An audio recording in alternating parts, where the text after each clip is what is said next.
It was arguably the defining event of our time. When terrorists crashed jet airliners into the World Trade Center and the Pentagon, our world changed forever. Our sense of safety and security was shattered. For all of us who lived through September 11, 2001, we will never forget the sense of shock, anguish, and rage. More than 3,000 of our fellow countrymen had been killed, men, women, and children, who had been going about their lives unaware of the evil that awaited them. We will also never forget the shared sense of fear and vulnerability. Terrorism was nothing new, but for most of us Americans, it was something that happened in faraway lands with names we often couldn't pronounce. We weren't used to these atrocities happening on our own soil against our own people. There was also a sense that this could just be the beginning. We were shocked that a group of terrorists were able to pull off a complex operation involving the hijacking of 4 planes and using them as suicide weapons. We were horrified by how crafty and effective the perpetrators had been. And we couldn't help but think it was just a matter of time before it happened again. The man in the Oval Office, George W. Bush, was tasked with the responsibility of bringing those responsible for the attacks to justice and protecting the American people from further attacks. From that moment forward, the chief priority of the American government was the war on terror. President Bush was faced with dilemmas inherent in a free society during a time of insecurity. He had to make difficult decisions about just how America would confront the threat of terrorism. Does one handle terrorism as a crime, a matter mainly for law enforcement, or as an act of war, a matter mainly for the military and the intelligence agencies? And given the nature of terrorism, where shadowy networks operate through illicit channels, the government felt the need to increase its intelligence and special operations capabilities. So President Bush signed the Patriot Act, along with a host of other bills and government reorganizations. But this came at a cost. Many Americans feared that the government was doing too much behind the scenes with little or no accountability. They worried that the privacy of American citizens was being curtailed. But others believed, and still believe to this day, that these actions were necessary to protect the nation from another catastrophic attack. It's been almost 18 years since that terrible day. These concerns about the proper balance between security and privacy, and about the most effective way to fight the war on terror, still remain with us today. As our social media platforms continue to struggle with balancing free expression, privacy, and accessibility, it may be helpful to look back at the lessons we've learned since.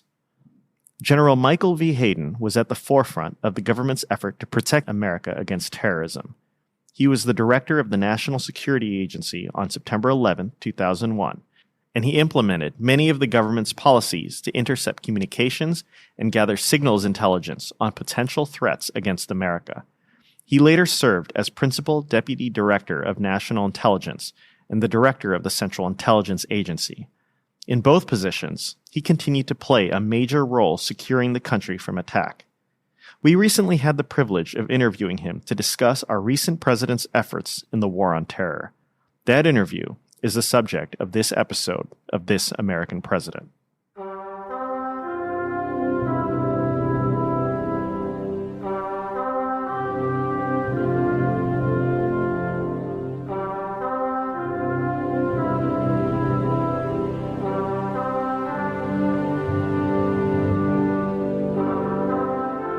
We have a special guest today, General Michael V. Hayden.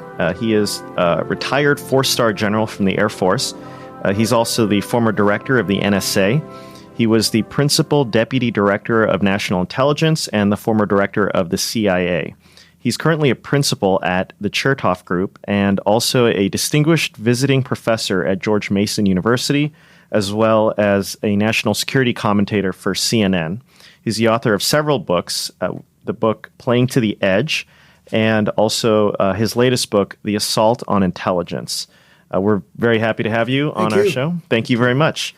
Read the book, Playing to the Edge. Yeah. Thank you. Excellent book. And when I was in college, all this stuff was what was going on. Right. And it was all on the news.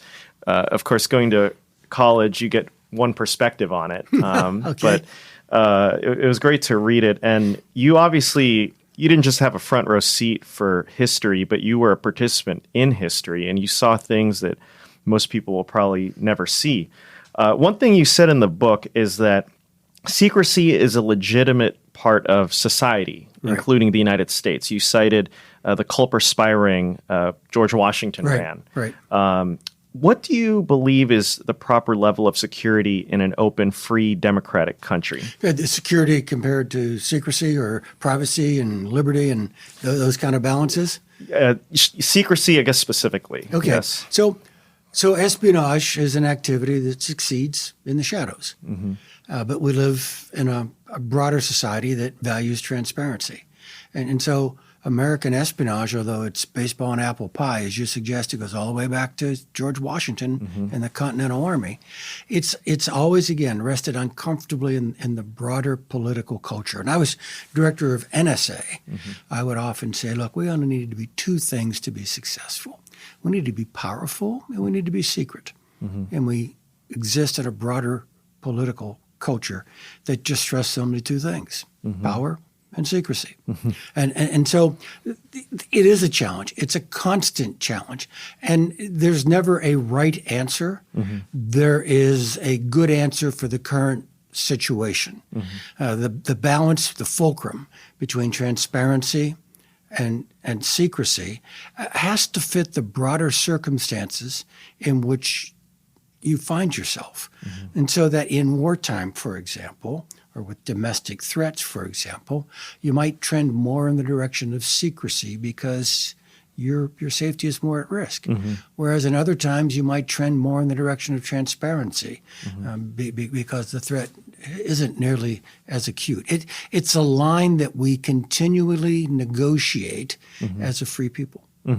So it's really more of a dynamic. Absolutely. And look, you know, if something's got secret stamped on it from the U.S. government, then frankly, people like me, we just aren't going to talk about it publicly, period. Now, I will not claim that all things stamped secret are equally secret, all right? And so there is, as you say, there is this dynamic as to, look, there's some things we all agree, oh, no, that can't be public. And there are some things over here saying, you're kidding me, you're trying to keep that secret. And then there's a bunch of stuff in the middle that we argue about all the time. One thing you mentioned in your book is the concept of translucence, which really just stood out to me. Could you talk about the concept? So I have actually pushed for more transparency from the American intelligence community whenever possible because of the social contract we have with the American people.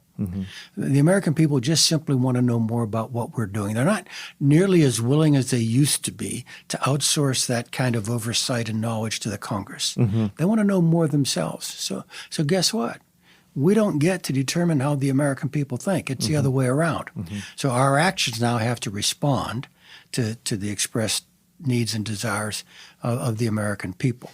But when I say be transparent, there's a lot of nervousness inside my old community that, you know, it's hard to tell 330 million Americans what we're doing and not let the other guy know. And the concept that came to mind, it's not mine, it's from a friend of mine in the intel community, was not transparency but translucence. And actually that's a good thought because if you think of translucence, you're looking through a glass, you can't make out the fine details, but you can see the broad shapes and have a broad understanding of what's going on. So I thought that was actually a pretty convenient thought. What does that look like, translucence? For example, in a program where I could have been probably more open was metadata. All right. Translucence might have meant I could talk about how we use metadata in general, you know, data about a communication rather than the content of communication. I could have been more public about how we use that and how it was an increasingly useful tool without talking about any specific metadata programs. Right. Which kind of patterns metadata itself. Right. Exactly. Yes. Exactly right. It's about the I guess the kind of the overarching information as opposed to content, the framework of what's happening. Fact of a communications event rather than the communication. Right. One thing I thought was interesting when I was growing up, you know, in college, you'd hear all these things, and the nature of it lends itself to these nefarious, very dark, you know, schemes that are going. It's very hard to control that narrative. So that's one of the reasons I keep saying to my community, you got to tell more of your own story. Otherwise, Right. other people will, and they won't understand it as much as you do. Sure. So you've got to go out there and fill up the space with, for want of a better term, with your narrative. Now, look, I went to, here's a good example. I went to Oxford. Okay, I was in the Oxford Union, and it was actually a counter Snowden presentation on my part. All right, like, I think Edward Snowden harmed your safety, and that was kind of my thing. Well, it wasn't a friendly audience to begin with. Sure. And I began with, look, give me a minute here. Okay, y'all just came into the movie in the third reel, and you think you knew the butler did it. We're going to go back, and I'm going to show you the first and second reel. And at the end of that, you may still think the butler did it. Sure. But at least you're doing it with more basic knowledge. So let me tell you what it is we're doing, why it is we do what we do. And at the end of the day, you may say, I got it. I'm a little more comfortable than I was, but I still don't want you doing it. Right. All right? That's fine. But right now, in a lot of instances, we don't get to that. It's the story gets rushed to the darkest corner of the room, Right. and there is no debate. Right. So that's interesting that you talk about how it behooves the intelligence community to be more translucent, to be more Right. open. So I was going to ask, have we attained the optimal level of secrecy? Have we gone too far, not far enough? And from your answer, it sounds like we should actually be more open, the intelligence community. So you've got a dynamic right now where a whole bunch of folks like me, retired seniors, are on TV a lot. That's unprecedented. Myself, Jim Clapper, John Brennan, Mike Burrell, John McLaughlin, Jeremy Bash, Phil Mudd. I mean, that's, and there are more. Right. And we're out there, I think, because of what I said before. There's a story to be told, and at the end of the day, at the end of the show, you can say, yeah, I get it. I still don't like it. Okay, fine. But at least we've gotten the story out of why we believe things we believe in. What I try to emphasize to folks is this is not a debate between the forces of light and the forces of darkness. That this is a discussion about things that we as a free people would love to have in full measure. Our freedom and our security, our safety and our liberty, our privacy. But you can't. Right. There are certain trade-offs to be made. And so, again, it's an intelligent conversation rather than a let me put it to you this way. We don't have different values. We have different jobs. Right. Different roles. Yep. So you were the director of the NSA, director of the CIA. What would you say are the biggest misperceptions about these two agencies? That the people inside those agencies are somehow different than the general population. What I try to impress upon folks, these are your friends and neighbors. And oh, by the way, if you live where we're talking right now, they are your friends and neighbors. Literally, okay? right. Yeah, you may not know it, but a lot of agency folks, out there in the civilian community, go to church, go to the soccer games. All right, your kids intermingle with their kids and so on. They share your values. They are just forced by their profession to apply these common values in circumstances you probably will never face and may never even know about. But they do share your values. Yeah, and that's one thing you talked about a lot as far as how much you guys cared about the people that worked for you guys, obviously, and wanted to protect them from any kind of harm that might come from disclosures or anything like that. Right. And that seems like a big responsibility for whoever is running those agencies. Now, just a few things as far as the interesting things that happen day to day. I know that you basically briefed the president, on covert actions all the time. And I was often in there for the analytic briefing as well, the president's daily brief. Sure. Just, would love to know what all that is like as far as what you can say. And George Bush had a lot of time. George W. So did his dad, by the way. But George W. Bush is the president I served the longest time. Right.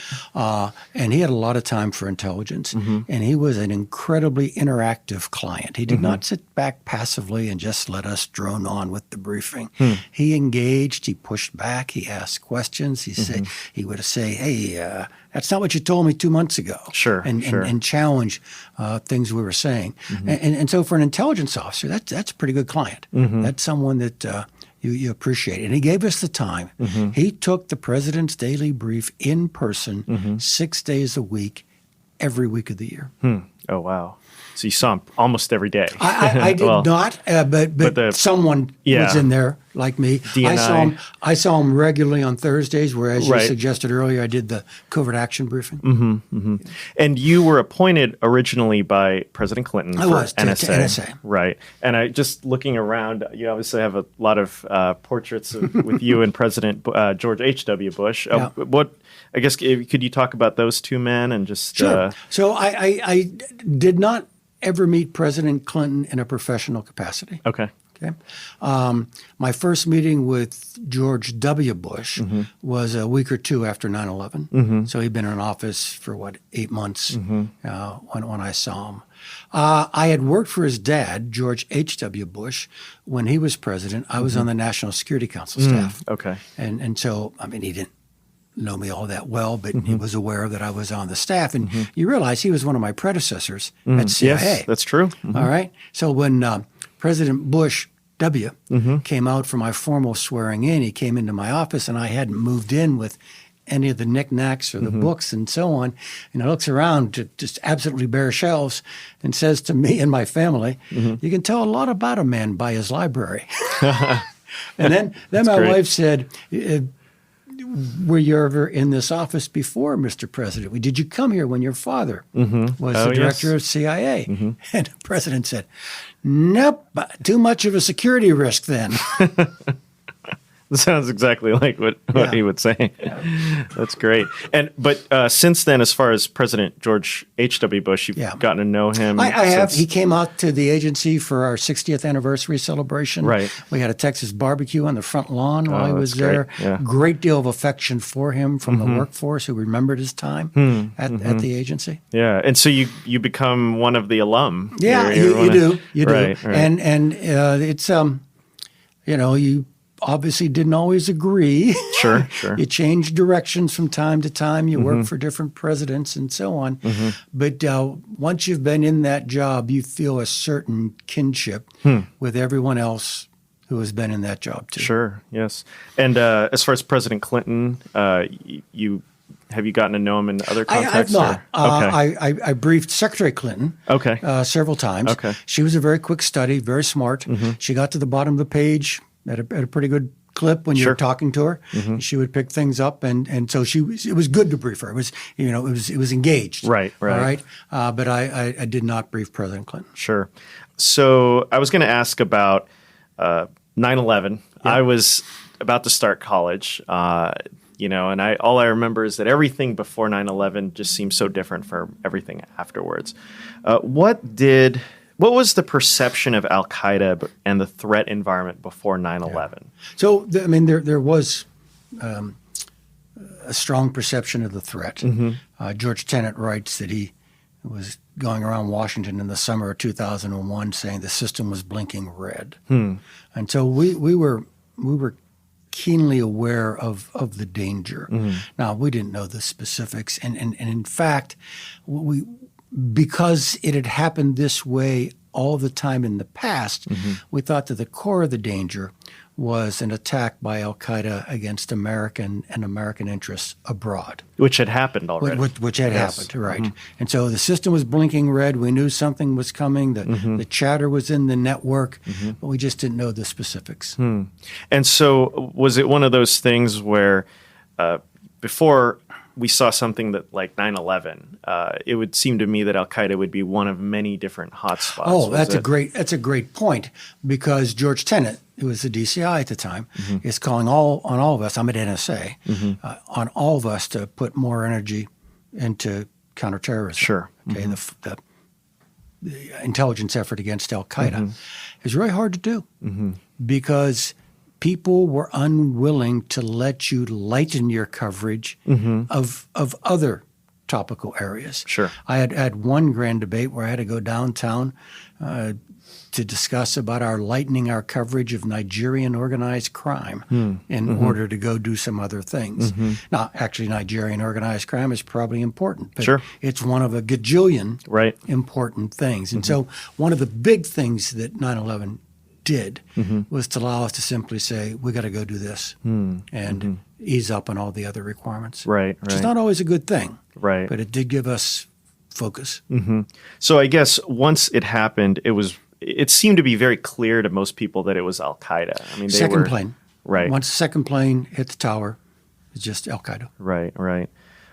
Now, the war on terror, begins in earnest as soon as that happens. Yeah. And one of the things that you talked about was that the nature of intelligence or just national security is that before something happens, or rather after something happens, there's this sense you haven't done enough. You should have done more. Right. But once things work out and programs are up and running, you're doing too much. Right. Exactly right. Yeah. So that again is a byproduct of existing in a political culture that is uncomfortable with us in the first place. And so the way we put it is, in essence, American elites we're talking about here feel willing to criticize us for not doing enough when something goes bad, and immediately criticizing us for doing too much as soon as we've made them feel safe again. Right. So it almost seems that you kind of have to plan for that. Yes. Inevitably. Yeah, and it's going to go happen. Right. So when we start some programs out at NSA, Stellar Wind is one that I write about. It took 3 chapters in the book to cover it. We knew something was going to hit some fan someday. Sure. Right? We just knew that. Right. But you can probably tell from my tone right now, I was comfortable with the decision then. I'm comfortable with the decision now. But we knew there was going to be rough water ahead if we did that. And as far as Stellar Wind, the book explained a lot as far as kind of organizing it in a coherent way. And so you have the metadata aspect where you have, and essentially does that involve going to the phone companies and going? So we went to the phone companies. For, in essence, records they kept for their own purposes. Right. So this may or may not be a distinction with a difference for your listeners. Sure. But that means it's not intelligence collection. Right. It's not electronic surveillance. Right. We're simply saying, you've got records. They're your records, Mr. Company. We would like the records. And the records are the fact of call. Number A called number B at this time for this long. And those records, and I know you mentioned court cases where essentially metadata is fair game as far as... There are two thoughts with regard to that. One is the records themselves are what are called third-party data.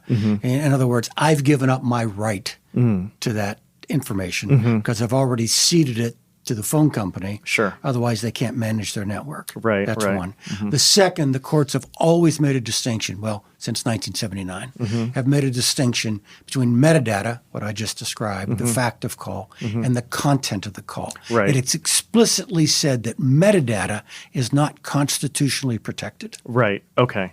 And so the metadata is something that applies to U.S. citizens as well. They can be citizens. It could be calls from Americans to Americans. So we did. No, there's no question about it. Yeah. All right. This was all call activity inside the United States.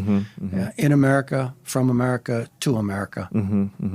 And as far as the wiretapping, that would usually involve it's foreign intelligence issue.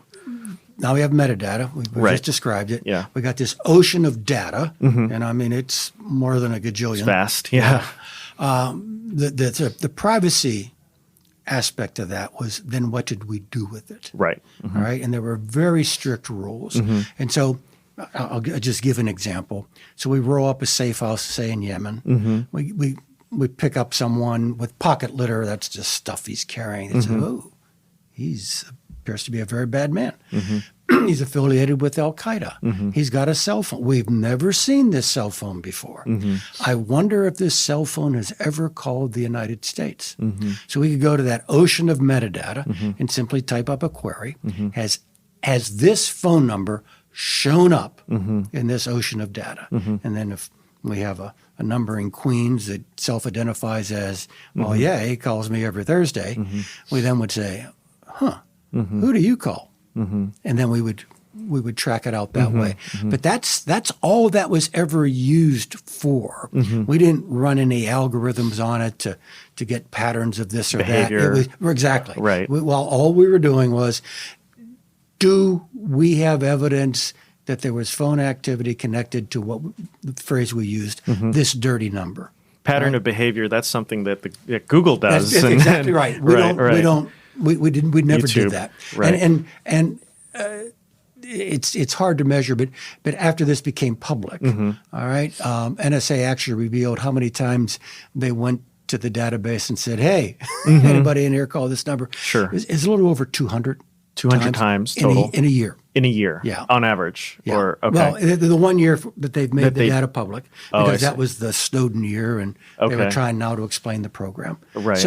So we thought there were sufficient privacy safeguards. Sure. Because of that. Now you asked the other question, and Stellar Wind did allow us, in a way that was not consistent with the FISA Act, to collect the content of calls entering or leaving the United States, at least one end of which, we believed was affiliated with Al-Qaeda. Okay. So what that meant mostly was that we were collecting on a wire in the United States, cables, calls that were transiting the United States. They were foreign to foreign. Okay. But we also did collect calls that originated or terminated in the United States as well. Okay. And again, that is not how it's supposed to be done with regard to FISA without a judicial warrant. President Bush made the decision that the judicial warrant process for what it was we were doing would be too burdensome, and so he used his Article 2 authorities to go ahead and do it under Article 2, with the argument being, to the degree that FISA limited his commander-in-chief authorities, FISA was not constitutional.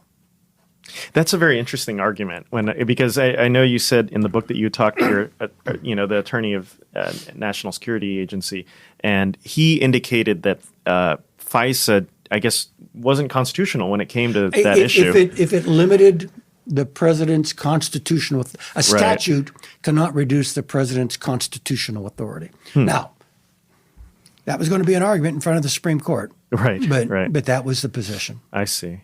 And was there, I guess, kind of court precedent on that aspect of Article 2? So FISA was passed in the late 1970s. There had been other exceptions to FISA. Okay. Where presidents had said, no, this unconstitutionally limits my authority. Clearly, this was the largest. But then again, we were in an absolutely unique circumstance. Yeah, right. And was the idea that this was kind of like a temporary measure right now? It was not so much temporary. It was a measure responding to the current threat. Right. And it was renewed every 45 days. So in that sense, you had to prove it again and again every 7 weeks or so. And the front piece to the order that approved it for the next 45 days had an intelligence analysis that the circumstances were still sufficiently urgent that you needed this extraordinary authority. Okay. And so we carried that forward. By the way, that content collection I just described to you here, that was never contentious inside the executive branch. I mean, there are a lot of stories that came out in 2004, 2005, and so on. There was general consensus that was pretty much within the president's authority, including among Department of Justice. Yes. And yes. Right. Yes. And there were arguments about Stellar Wind. Right. Not about that. Okay. Not about that part. How did emails play a role in this too? It came in later, and it was email metadata. Email metadata. Yeah. Okay. And that was the part okay. over which there were concerns expressed by the Department of Justice in March of 2004. So is the idea kind of the same, that it's not the content, it's the to and from? Well, it was not the content, but here's the difference. All right, internet service providers don't keep records. Right. And so this was actually electronic surveillance. Okay. Yeah, we had to collect it ourselves. Okay. We weren't going to anybody saying, give us. I mean, there is no metadata out there for your email traffic, right? Like there is for your phone call, right? And so the third party doctrine, like you've already given up your privacy because they need that data, didn't apply. I see. And so we were actually doing surveillance. Okay. And the argument was, although the surveillance was well intended and probably constitutional if you could pull it off, it was pulling in too much American data. We were trying to get foreign communications.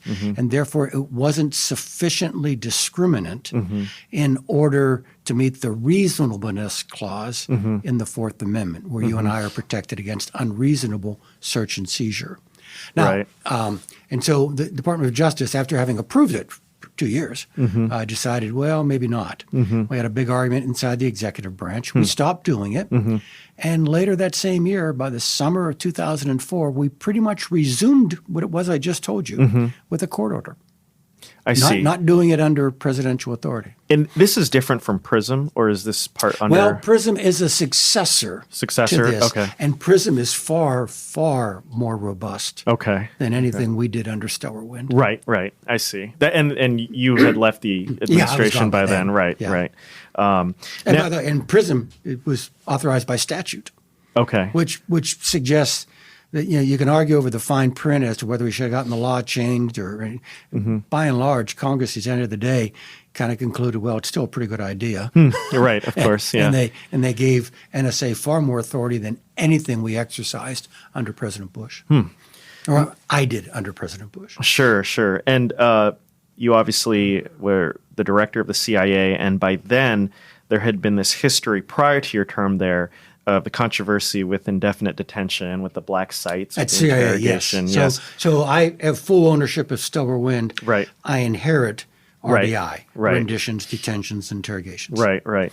And so, again, another thing that, when I heard the news about, you had these visions of people getting shoved into dark rooms and staying there for forever. And also, it's very interesting, too, because a lot of these programs, you guys had to kind of deal with the fallout of what had happened before.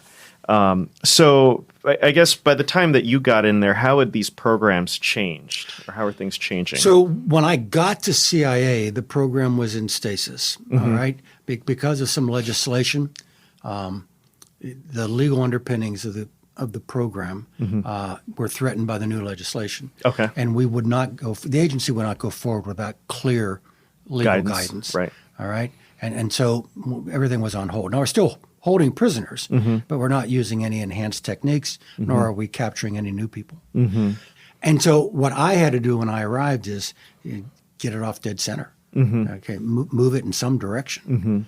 All right. And so I spent the summer of 2006 mastering as much as I could. And then in August, I went down to Steve Hadley, the National Security Advisor, and said, Steve, here's what I think we ought to do. Number one, I think we ought to empty the black sites. We're the nation's intel service, not the nation's jailers. And although the intel value of these prisoners never get to zero, we're reduced intel value now, and some other things, other considerations should be kicking in. So we should either give them to an appropriate third party or put them in Guantanamo, which we did. I said, Steve, I'm not saying we should close them. We should still have the right to capture and interrogate people in the black sites. But we used to have 13 techniques. I think we can do with 7 now, and we finally ended up with 6, all right, as we went forward. And then I said, Steve, we should have a plan for everybody we bring in. It's not indefinite detention. I'm going to keep them 60 days. Now, I can extend it, right? But I've got to consciously extend it.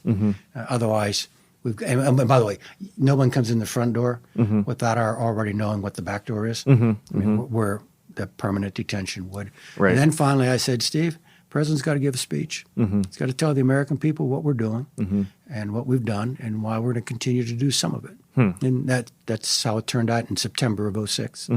So it sounds like at that point, decisions hadn't been made yet on what to do with prisoners who had been detained indefinitely or exactly right. And so it fell to me then, all right.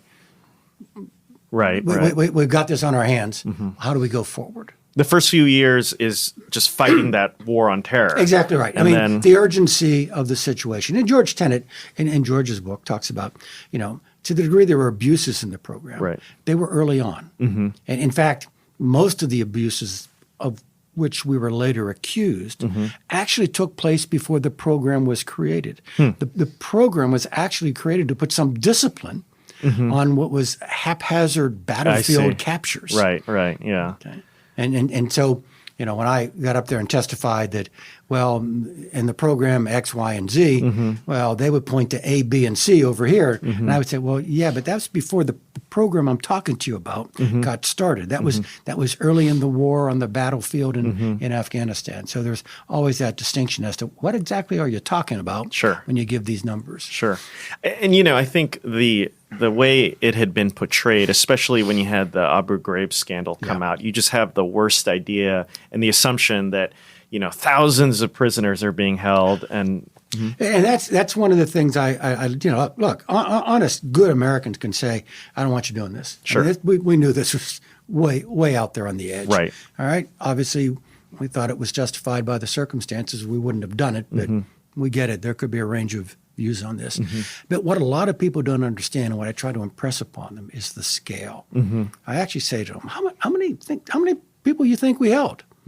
And the answer to that question is depending on how you count them. And it's not like we lost anybody. It's just how do you book them? Yeah, it's between 100 and 120. Okay. Okay. And of that, let's go with a high number. Of that 120, how many did you use any enhanced interrogation techniques on? And the answer is about 30. Okay. And then of that 30, how many were waterboarded?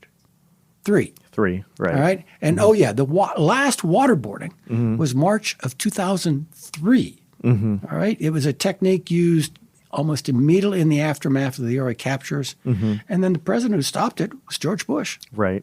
It was very limited and for a specific purpose. Yeah. And you mentioned it was Khalid Sheikh Mohammed, probably the most famous. Yep. Zubaydah. Yep. Right. And the Shiri. The Shiri. Okay. Yeah. And I think that's something that, again, my perception, just when you're a college student, you just kind of think, this is what's going on all over the place. This is a repeat of the Oxford Union thing. Right. All right. Now, at the end of this, you may still say the butler did it. Sure. In other words, I still find that reprehensible. Right. Thanks for the information. I appreciate it. But you're still wrong. Okay, fine. I get that argument. Right. But we just wanted to make sure you understood the scale. People knew the truth of the matter. Yeah. And so as far as one of the biggest justifications of all these programs is that they were effective, that they worked. Yeah. And you could speak to that? We thought they did. Okay. Barack Obama's CIA chief at the time of the Senate Democrat report on the detention program, Barack Obama's CIA chief said, we got information not otherwise available from these detainees. And is this Panetta? Or is this John Brennan. John Brennan. Although Leon did say the same thing earlier on. And it was quite interesting. The Obama administration wanted to distance itself from the program. I understand that.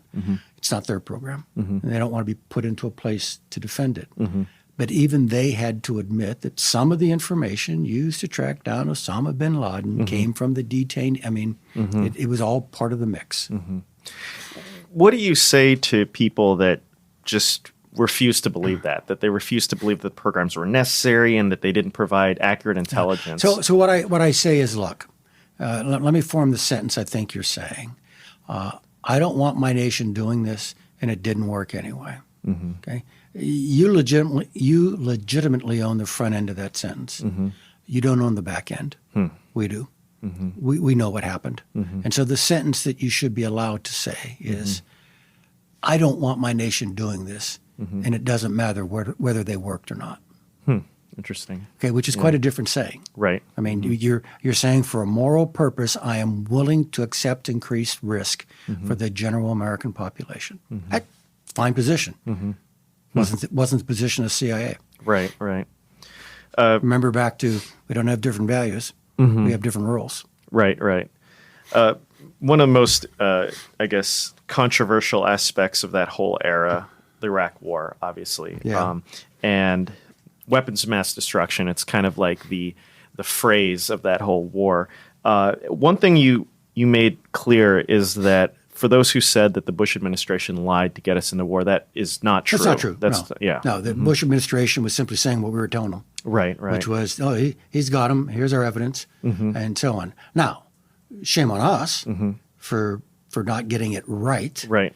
Shame on us for portraying, I think, a level of confidence in our conclusions that even we didn't have, all right, that was then picked up by the administration. But the administration didn't lie. So when you say, as far as the not getting it right, so intelligence was just wrong? Yeah, it's just wrong. So there's some reasons, all right? Very, very briefly. The agency had lowballed the Iraq nuclear program prior to Gulf War I. And when the inspectors went in, they were far beyond where CIA thought they were. So the bureaucratic instinct was, whoa, lowballed it once, that's not going to happen again. Number two, Iraq actually tried to pretend that it did have a program because it needed that image vis-a-vis the Iranians. Right. And so we captured senior ranking Iraqis who said, yo, I'm sure we have a program. Well, can you tell me about, oh, no, I don't know anything about it, but I'm sure we have a program. Right. But they didn't. And then finally, there were tradecraft errors on our part. All right. And we put too much weight on a few very unreliable sources. And frankly, the estimate that was used prior to the war was written by our weapons guys and gals. And it wasn't washed through our Iraq men and women. And so what you got was an estimate largely based on the physics of the case, what's required for a program, what do I think they have, without having it going through an Iraqi filter. So, for example, you had aluminum tubes, all right? And man, they were finely tuned and they were expensive as hell. And so most of us, there were an exception or two, but most of us thought the aluminum tubes were no way they would pay that much money for these tubes unless they were very important, and therefore they actually were suitable for use in centrifuges. So we said they're for centrifuges. Sure.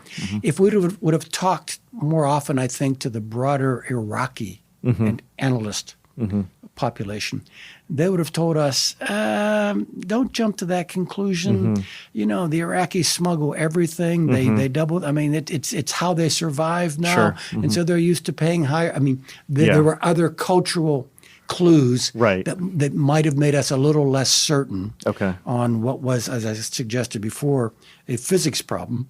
In terms of a technical issue. Can they or can't they? Right. Yeah. Was there a reason that group hadn't been consulted? Yeah, or was it just because the Senate requested the national intelligence estimate before they voted on the war. We had about 3 weeks. I see. We normally take 1.5 years to write these things. Oh, wow. Okay, I see. So it was part of it was just a matter of kind of not having enough time, I guess.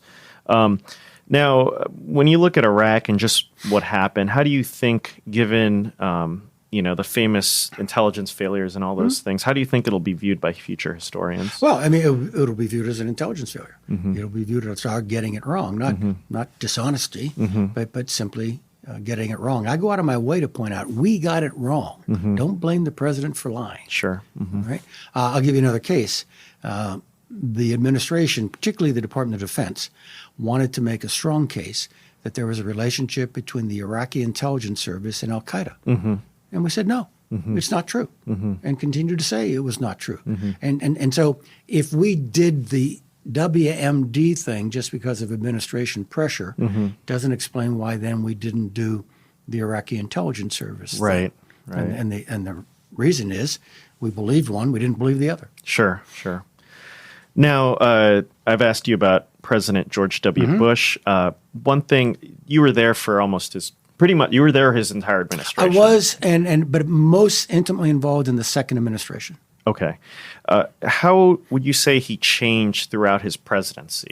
So hard for me to say because I didn't see him in the first administration that much. But I do write in the book that there's an urban legend out there that there are other people pulling the strings and President Bush really wasn't in charge. The way I write it in the book is I don't know what was true in the first administration, but I can sure tell you in the second administration I knew who the president was. And it was George W. Bush. He was in charge. Sure. Now, it's interesting when I saw you speak at another time, you talked about different presidents in kind of the paradigm. You have, I think, the Hamiltonian, Jacksonian, Jeffersonian, yeah, Wilsonian. yeah. You described President Bush as essentially a Wilsonian. Yeah, essentially. I mean, everybody's a mix. Right. But he was an internationalist. Okay, and he believed in American ideals. I mean, when I say President Bush, what I immediately think of is freedom agenda. That America was going to be active in the world, promoting the cause of freedom. That's pure Wilsonian. How did the Wilsonian view, the freedom agenda, play? What was that relationship between that mindset and the intelligence community? How was it received? Well, I mean, you had a president who wanted to be involved. Sure. Who wanted to be active in the world, who believed in the healing power of democracy. All right, and so he wanted to know the fine print. How do I advance that agenda in post-war Iraq? How do I advance that agenda in the Palestinian territory? How do I advance that agenda in sub-Saharan Africa? It's interesting because when one program, I think it was an NSC program that was disclosed, President Bush basically publicly owned it. Yeah. And I remember you mentioned that and said that essentially he had the intelligence community's back. So that was actually the New York Times in December of 2005 going public with an aspect of the Stellar Wind program. And I write in the book, and when that happens, everybody in the intel community takes a deep breath and says, all right, what's the big guy going to do on this one? Sure. And what President Bush did was to rip up the Saturday morning radio address that he'd already pre-taped, went live on Saturday morning, in essence said, I did it, here's why I did it, I'm going to continue to do it. You got a problem with that? See me. And so it seems that for the intelligence community, that's an ideal commander-in-chief, essentially. The kind that will... Now, he's a tough customer. Sure. All right, and we had our challenges. Right. But he had our back. Right. Another thing that stood out to me is he pressed hard on you personally when it came to Osama bin Laden, understandable, and also on Iran. Yeah. If you could just kind of talk about those experiences. The two big priorities were counterterrorism and counterproliferation. Right. In the Bush administration. And so what he really wanted to know about Iran was, well, where are they in the nuclear program? But more importantly, and this was harder, how do they make decisions? Where are the points of leverage? How do I exert influence? And that was really hard because it's a very opaque society, government. The other one was terrorism, and where's Osama bin Laden? I mean, he just had a personal view, quite understandably, that he would love to have been the one to take Osama bin Laden off the battlefield. Now we had tremendous success against Al Qaeda while President Bush was president, particularly against Al Qaeda's number 3, of whom they had many, because the life expectancy for number 3 was measured in weeks. You know, number 1 and number 2, bin Laden and Zawahiri, I mean, they contributed to the movement by simply staying alive. Sure. Number 3 was chief of operations. He had to do stuff. He had to communicate. Right. He had to run the organization. And that gave us a footprint. And we were remarkably successful dismantling the al-Qaeda operational network, although we did not get bin Laden under President Bush's watch. Right. Now, President Obama gets elected president.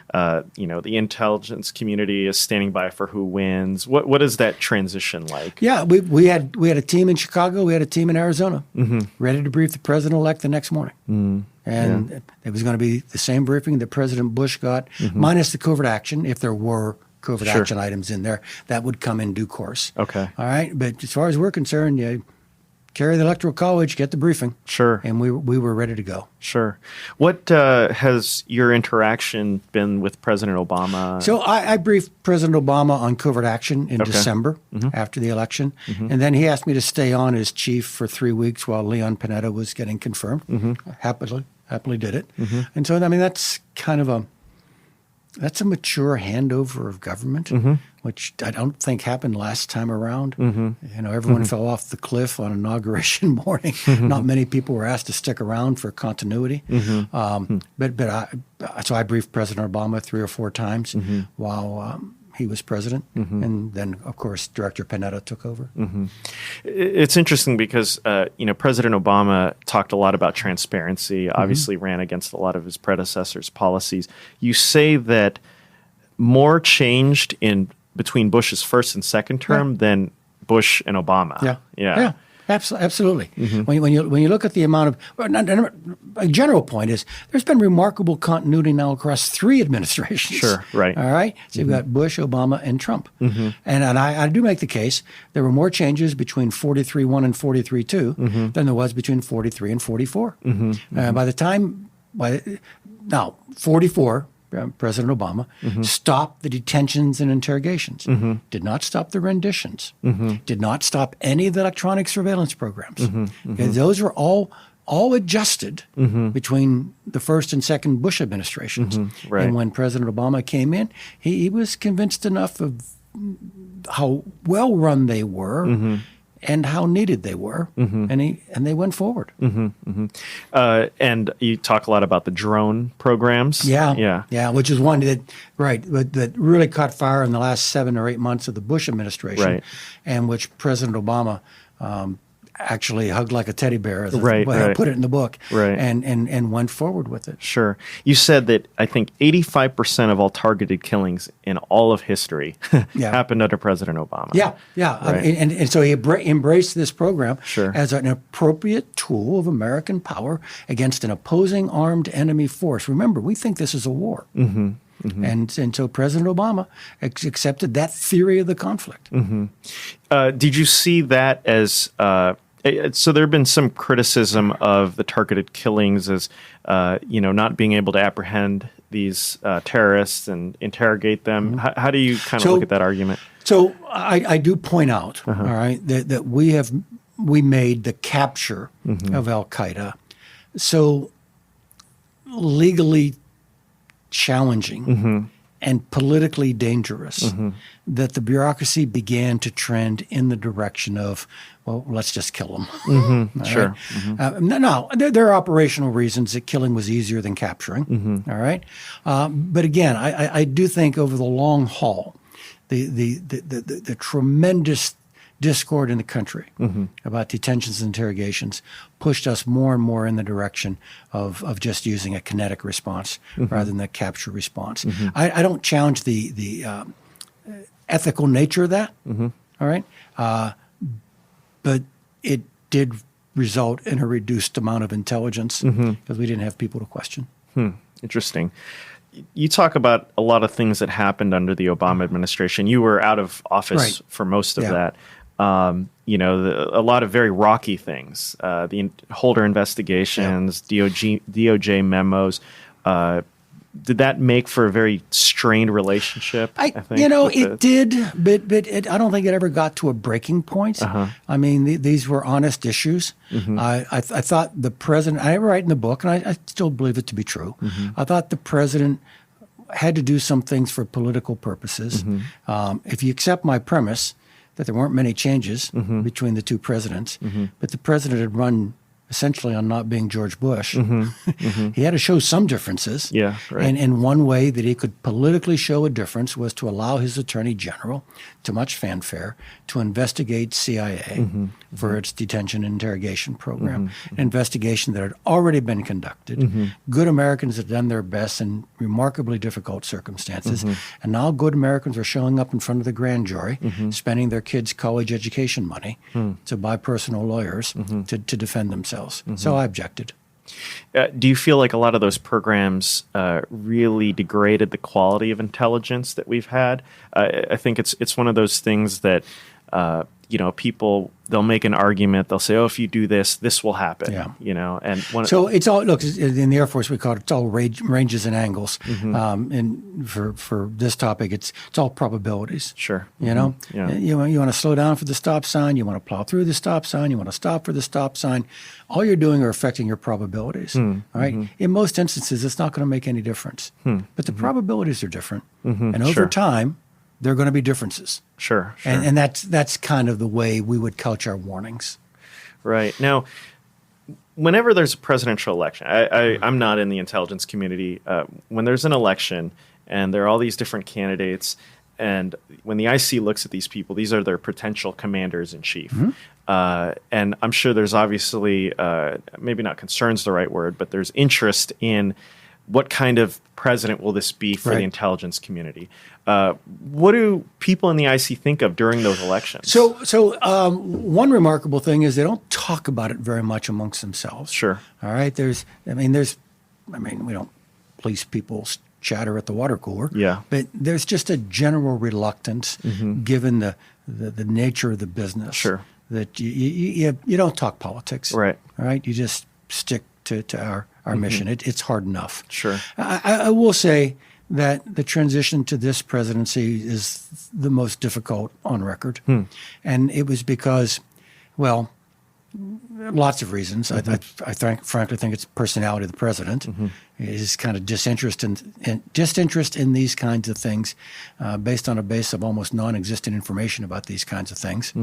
But beyond that, all right, which would have been hard enough, it was a great national tragedy that the first time we had to talk to the new president, the president-elect, was on an issue that other Americans were using to challenge his legitimacy as president. On the Russian intervention, poisoned the relationship. I see, yeah. We thought we were telling the truth. He thought we were trying to challenge his presidency. Now, one very interesting aspect of your book is you talk about how often you briefed Congress. Yeah. And that how you briefed them dozens of times, intelligence community. I think you also mentioned Judiciary Committee members.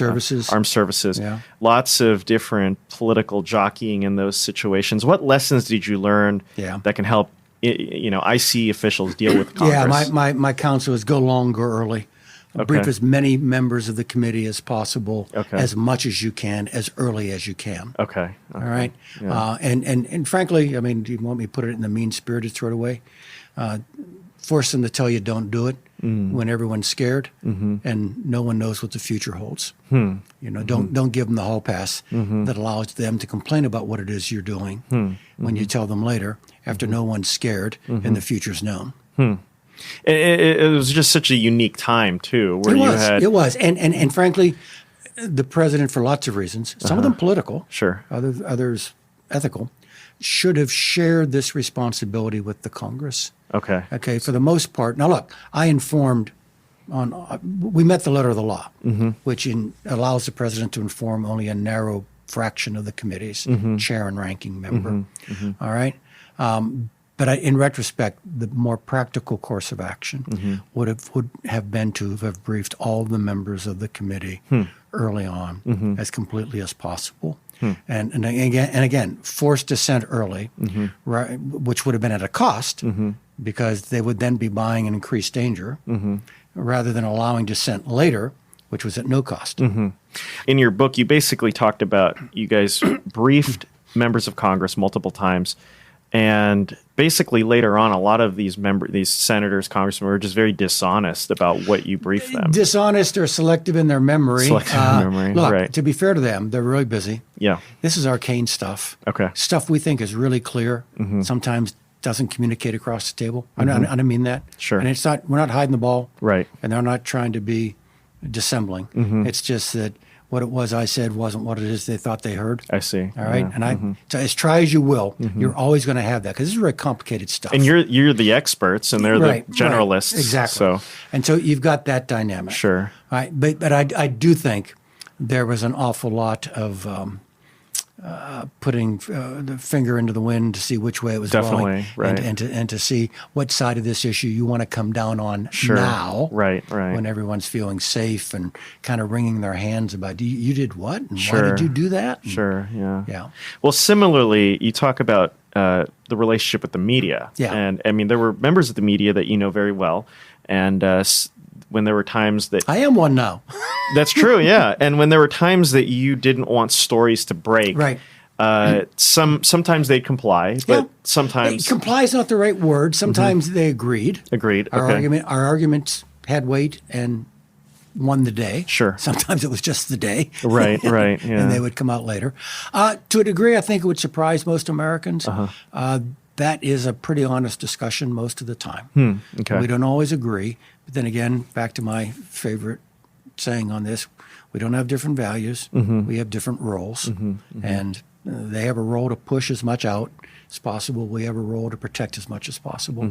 And sometimes there's a gap between where we are and where they are. But for the most part, you're talking with people who are not indifferent to these kinds of questions. Sure. What lessons do you think can help intelligence community officials deal with the media in those kind of circumstances? Talk to the media when they're not accusing you of something. Okay. Don't wait for the blockbuster story right. to actually know who's covering your community. Talk to them, invite them out, have informal meetings with them, do backgrounders, let them in on what it is you're trying to do. Sure. It's a little bit like let them see the first and second reel of the movie too. Right. I see. Now, just talking about, Snowden, obviously, you talk about the different repercussions that happened, the possibility, not just intelligence was compromised, but perhaps lives were as well. Could you... Again, it's back to you want to plow through the stop sign, you want to slow down through the stop sign, you want to stop at the stop sign. Sooner or later, those decisions are going to make a difference. You change the probabilities. Snowden dramatically changed the probabilities because in one look, signals intelligence is always a race. All right, and no signals intelligence access is permanent. All right, you just decide to upgrade your system to 2.3 from 2.2. Guess what? We lose coverage. All right, it's not a cybersecurity issue. It's faster download. Yeah, sure. Right? And so there's always this loss, recovery. What we had here, though, was catastrophic loss. And recovery was made longer because how it was we were working was made public to our targets. Former deputy director of NSA, upon his retirement, said that at that point they were at about 1,000 targets that they believe with confidence had changed their communications patterns because of the Snowden revelations. Oh, wow. Yeah, no. Will we get them back? Probably. Will it take a long time? Yeah. Will it cost a lot of money? Oh, yeah. And what happens in between?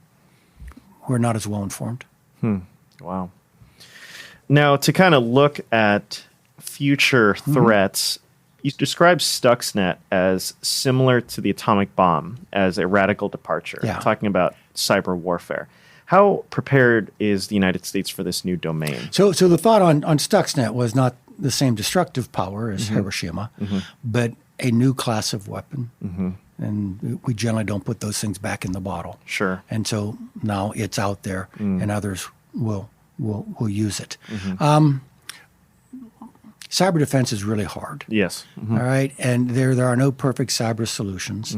It's a little bit like the reverse of what I just described with regard to signals intelligence. No advantage is permanent, no disadvantage is permanent. It's a continuous race. And so we just have to keep running hard, knowing that there is no destination, that we're just trying to stay ahead.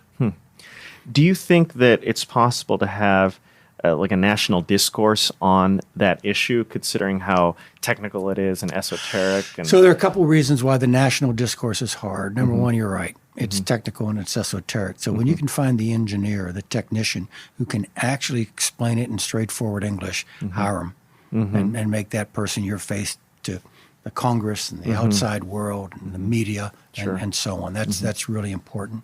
So the complexity is an issue. The other issue is political culture. All right. We Americans, including people like me, all right, are very sensitive about our privacy. And a cop on the beat, we've all accepted as, okay, that's a good thing. I like that. It keeps me safe. You imagine whatever it is you think a cop on the beat is on your home network, and you tell me you're okay. I don't think so. Right. And so you've got these privacy allergies that will push back too against improved security. Okay. Looking back at history over the past 18 years or so, given the covert nature of the war on terror, will future historians be able to evaluate how the Bush and Obama administration responded? Oh, yeah. These things don't stay secret forever. Okay. And an amazing amount of this has been made public. Okay. I mean, I've got 2 books. Clapper's got a book. Morell's got a book. George has got a book. I mean, there is a body There's a body of at least the first draft of history that people can draw on. And, you know, they may think mine is self-serving or Michael's is incomplete or George's is, I mean, whatever. But as a group, I think they'll provide some pretty good departure points. And then the documents themselves over time will be made public. What do you want future historians and the public to know about that time period? Unprecedented circumstances. Freely admit that, you know, some of the decisions might have been really good and some of them may not have been. Always well-intentioned, never indifferent to the law, played to the very edge of legal authorities because we thought that's what the circumstances demanded, and quite willing, really quite willing to have a fair-minded review of everything that was done. Last thing I wanted to mention, at the end of the book, you say something, you were debating, you were in a debate, and the person you were debating said that they were libertarian, and then you said you were too. That was over at the APAC, the conservative community. So yes, I'm debating Andy Napolitano, the judge on Fox News. We're pretty good friends, and he goes out there with a stem-winding libertarian, I'm a libertarian speech, and I go up there and go, I'm very happy to be here with my good friend, Judge Napolitano, who announced to you all that he was a libertarian, with which I totally agree. I'm a libertarian too. Boo! Yes. No, you're not. Very provocative statement here. I'm a libertarian who's also responsible for another part of the document. You know, the part that says, provide for the common defense. And that was how I began it. It was a tough crowd. Yeah, I'm sure it was. Yeah. Well, great. I think these are pretty much all of our questions. Thank you. Yeah, I think... I'm going to go put my head in the scope and get ready for class. Yeah. Well, thank you so much for your time. I just want to reiterate what a privilege it was to interview General Hayden. I couldn't help but respect him for his candor, his willingness to take the time to speak with us, to address these important issues, and to share his experiences. We were saddened to learn that just a week after we interviewed him, he suffered a stroke. We wish him well in his recovery, and we hope that you found this episode insightful and thought-provoking. This American President is produced by myself, Richard Lim, and Michael Neal. Thanks to my dad, Bert Chu. The music in this episode is by Blue Dot Sessions. We also want to thank our Patreon supporters. You too can support us by going to patreon.com/thisamericanpresident and giving any amount you choose per episode that we release. If you like what you've been hearing, you can also help us by sharing an episode on Twitter or Facebook. I'm Richard Lim. We're back next time with more This American President.